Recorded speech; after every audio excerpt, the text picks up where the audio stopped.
اگر کسی کو کامیاب ہونا ہے، سکسیسفل ہونا ہے، اپنی زندگی میں کسی ٹارگٹ کو، کسی گول کو، کسی ہدف کو حاصل کرنا ہے، کسی مقام پر پہنچنا ہے، تو اس کے لیے استقامت بڑی ضروری ہے۔ اور یہ صرف دین کے معاملات میں نہیں، کسی کو دنیا میں ترقی کرنی ہے، کسی کو کاروبار میں ترقی کرنی ہے، کسی کو جناب کسی بھی فیلڈ میں ترقی کرنی ہے، اس کے اندر استقامت کا ہونا بڑا ضروری ہے۔ کچھ لوگ ہوتے ہیں ایک کام تھوڑا سا کرتے ہیں، پھر دوسرا کرتے ہیں، پھر تیسرا کرتے ہیں، پھر دوبارہ پہلا والا کرتے ہیں، ساری زندگی ایسا لگتا ہے راؤنڈ اباؤٹ ہی گھوم رہے ہوتے ہیں، کسی مقام پر نہیں پہنچتے، کسی مرتبے پر نہیں پہنچتے، کوئی اسپیشل کام نہیں کر پاتے۔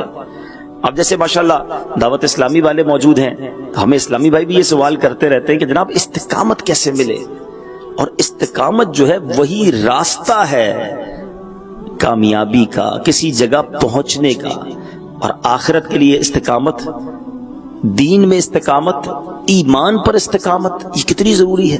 قرآن مجید اور احادیث میں نبی پاک علیہ الصلوۃ والسلام کے فرامین ہمیں ملتے ہیں، اور پھر صحابہ کرام نے استقامت کے ایسے ایسے مظاہرے کیے، اولیاء کرام نے دین پر استقامت کے ایسے ایسے کام کر دکھائے کہ آج پڑھیں تو عقلیں حیران ہو جاتی ہیں۔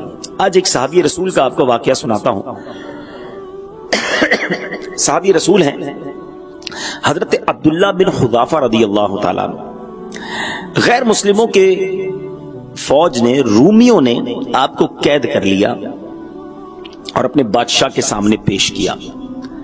بادشاہ کے سامنے جب حضرت عبداللہ بن حذافہ پیش ہوئے، آپ کو لے جایا گیا، تو بادشاہ نے کہا کہ تم اپنا مذہب اسلام تبدیل کر لو، اپنے مذہب کا انکار کر دو، دین سے پھر جاؤ تو میں تمہیں اپنی بادشاہت میں شریک کر لوں گا، اپنی بیٹی کا نکاح تمہارے ساتھ کر دوں گا۔ یعنی آپ ذرا سوچیں، صرف معاف کرنے کا نہیں کہا بلکہ لالچ بھی دی گئی، انعام کا بھی اعلان ہوا کہ بادشاہت میں بھی شریک اور اپنی بیٹی کا نکاح بھی کر دوں گا، اور اگر تم نے ایسا نہ کیا تو پھر ظاہر ہے کہ پھر اس کی کانسیکوینسز، اس کا نتیجہ خطرناک ہوگا۔ لالچ تھی، انعام تھا، بادشاہ کی بیٹی کے نکاح کا مطلب یہ ہوا کہ آگے جا کے بادشاہت بھی مل جانی تھی۔ حضرت عبداللہ بن حذافہ نے جواب کیا دیا؟ آپ فرماتے ہیں کہ اگر تم اپنی ساری بادشاہت بھی مجھے دے دو، پھر بھی آنکھ جھپکنے کے برابر بھی اپنے دین سے میں نہیں پھروں گا۔ اچھا، اب بادشاہ جو ہے اس نے کہا کہ پھر تو میں تجھے قتل کر دوں گا، اب زبردست طریقے سے عبرت کا نشان بنا دوں گا۔ حضرت عبداللہ بن حذافہ نے کہا کہ آپ کو اختیار ہے، آپ کو جو چاہے کرنا ہے کریں، میں اپنے دین سے پھرنے والا نہیں، میں نے نبی پاک کی غلامی اختیار کی، اللہ وحدہ لا شریک کو اپنا رب مانا ہے، آپ کو جو کرنا ہے کر لیں، دین سے میں پھرنے والا نہیں ہوں۔ اب کیا ہوا؟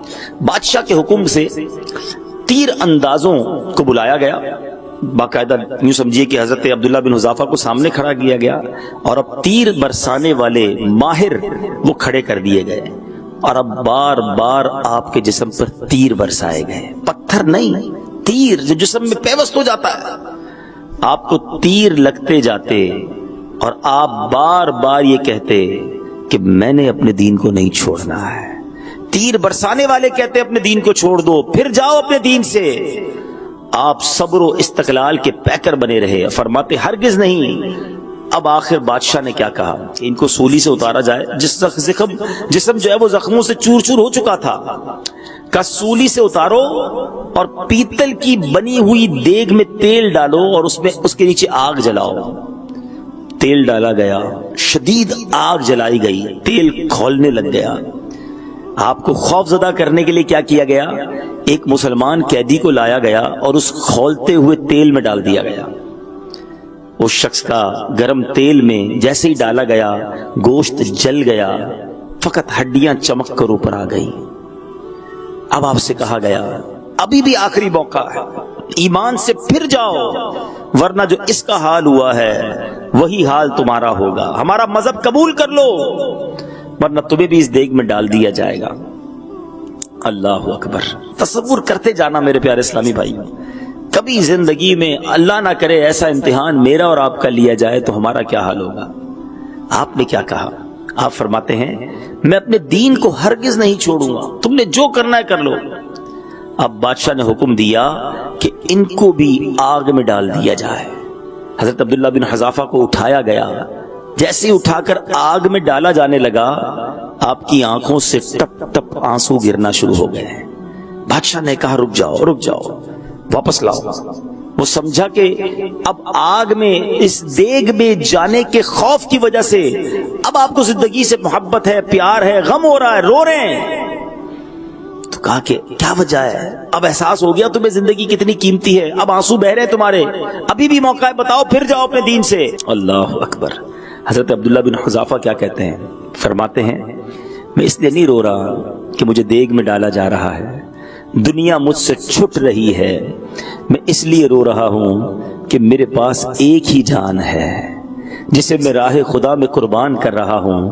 کاش میرے جسم کے ہر ہر حصے میں ایک ایک جان ہوتی اور وہ سب جانیں میں اللہ کی راہ میں قربان کر دیتا۔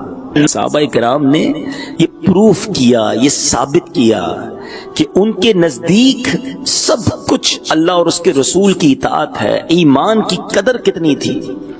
حالانکہ بعض صورتوں میں جب جان جانے کا خوف ہو تو ایک طرح کی اجازت ملتی ہے کہ ظالم کے سامنے کچھ دیر کے لیے اس کی بات مان لی جائے، مگر دل ایمان سے معمور ہو، دل میں اللہ وحدہ لا شریک ہی کا خیال ہو اور اسی کو اپنا رب مانا جائے۔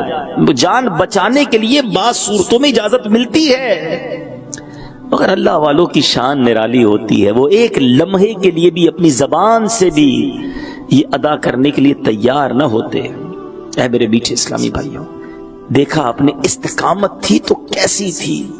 یہ لوگ استقامت کے پہاڑ تھے، بڑی تکلیفیں، بڑی آزمائشیں آئیں صحابہ کرام پر، پھر اولیاء کرام پر۔ جس پنجتن پاک کی غلامی کا میں اور آپ دعویٰ کرتے ہیں، محرم کے دنوں میں خوب ان کا چرچا کرتے ہیں، ان کی لنگر پکاتے ہیں، ذرا سوچئے نا کیسا استقامت تھی، وہ کیسا مظہر تھا۔ بچے پیاسے، عورتیں پیاسی، 3 دن تک کوفہ میں پیاسا رکھا گیا، کربلا کے میدان میں، مگر سر کٹوا دیا، سر جھکایا نہیں باطل کے آگے۔ نانا کے دین کے لیے نانا کے نواسے رضی اللہ تعالیٰ عنہ نے سارا گھر لٹا دیا۔ یہ وہ لوگ تھے میرے میٹھے اسلامی بھائیوں جن کو اللہ نے دین پر کیسی استقامت دی تھی۔ اور آج ہمارا حال کیا ہے؟ تیر برسانا تو دور کی بات ہے، جان لینا تو دور کی بات۔ ہمیں کوئی محبت سے نہ ملے تو ہم کہتے ہیں بھائی میں نے اب دین کا کام نہیں کرنا ہے، میں تو بڑی محبت سے گیا تھا دعوت نیکی کی دعوت دینے، بیان کرنے، درس کرنے، اس کو اجتماع کے لیے بلانے، اس کو جناب نماز کے لیے بلانے، میرا بات ہی صحیح طریقے سے نہیں سنی، مجھے جھاڑ دیا ہے، میری بے عزتی کر دی، میں نے نہیں کرنا اب نیکی کا کام۔ معاذ اللہ، کچھ لوگ مسجد سے دور ہو جاتے ہیں، کیوں؟ وہ امام صاحب نے ڈانٹ دیا تھا، وہ فلاں کمیٹی والوں سے ہماری نہیں بنتی ہے، مسجد ہی نہیں جانا، نماز ہی پڑھنا چھوڑ دی۔ یہ محبت ہے دین سے، یہ استقامت ہے دین پر۔ صحابہ کرام کو کوئلوں پہ لٹایا گیا، تپتی ہوئی ریت پہ لٹایا گیا، اتنا مارتے تھے کہ لوگ سمجھتے یہ مر گئے ہیں، ان کا انتقال ہو گیا، چھوڑ کے چلے جاتے تھے۔ اتنا مار کے حال برا ہو جاتا تھا۔ جب ہوش آتا تھا زبان پر ایک ہی جملہ ہوتا تھا، لا الہ الا اللہ محمد الرسول اللہ۔ اے کراچی میں، پاکستان میں، ہندوستان میں مسلمان گھروں میں پیدا ہونے والوں، قدر کرو اپنے ایمان کی۔